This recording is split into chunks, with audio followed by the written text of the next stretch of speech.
வணக்கம். இந்த வீடியோவில் ரொம்ப ஆரோக்கியமான சுலபமான ரொம்ப சாஃப்டான இந்த ஓட்ஸ் தோசை தான் நான் எப்படி செய்கிறதுன்னு காமிக்க போகிறேன். வாங்க பார்க்கலாம்.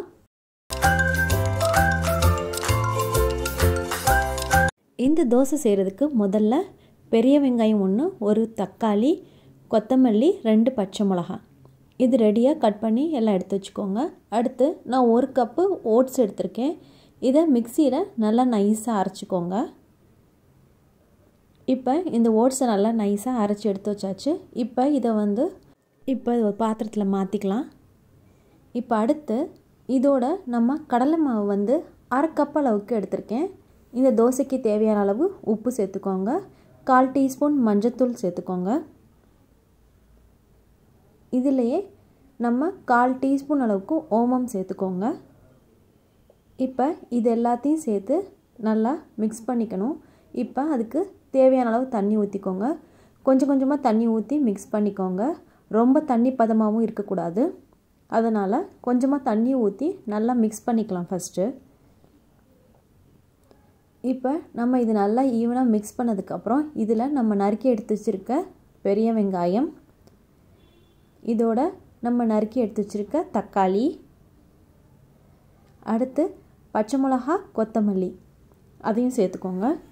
இப்போ இது எல்லாத்தையுமே சேர்த்து நல்லா மிக்ஸ் பண்ணிக்கோங்க. இது ரொம்ப சத்தானது, குழந்தைங்க கூட ரொம்ப விரும்பி சாப்பிடுவாங்க. ரொம்ப ஈஸியாக நம்ம காலையில் ஆஃபீஸ் போகிறப்பையும் ரொம்ப சுலபமாக டக்குன்னு ரெடி பண்ணக்கூடிய இன்ஸ்டண்ட்டான தோசை ரெசிபி. ரொம்ப ஆரோக்கியமானதும் கூட. இந்த மாவு பதம் இந்த அளவுக்கு இருக்கணும். இப்போ நம்ம தோசைக்கல் சூடானதுக்கப்புறம் தோசைக்கல்லில் 2-3 ட்ராப் எண்ணெய் ஸ்ப்ரெட் பண்ணிக்கோங்க. இப்போ நம்ம மாவு உள்ளேருந்து வெளியிலே ஊற்றிக்கோங்க. இதில் வெங்காயம், தக்காளி, கொத்தமல்லி தழை, பச்சை மிளகாலாம் சேர்த்துருக்கனால நம்ம எந்த சட்னி ரெசிபியும் எதுவும் தேவையில்லை. சட்னிலாம் இல்லாமல் இந்த வெறும் தோசையே நல்லா டேஸ்ட்டாக இருக்கும் சாப்பிட்றதுக்கு. இது மீடியம் ஃப்ளேம்லேயே வச்சு இது மாதிரி நல்லா தோசை நல்லா வேகட்டும். இப்போ ஒரு சைடு நல்லா வந்ததுக்கப்புறம் திருப்பி போட்டுக்கலாம். இப்போ பாருங்கள், ரொம்ப சுலபமான ரொம்ப ஆரோக்கியமான ஓட்ஸ் தோசை ரெடி பண்ணிட்டோம். ரொம்ப டேஸ்டான, எந்த சைட் டிஷ்ஷும் தேவையில்லை. இதை வெறுமா இப்படியே சாப்பிட்லாம்.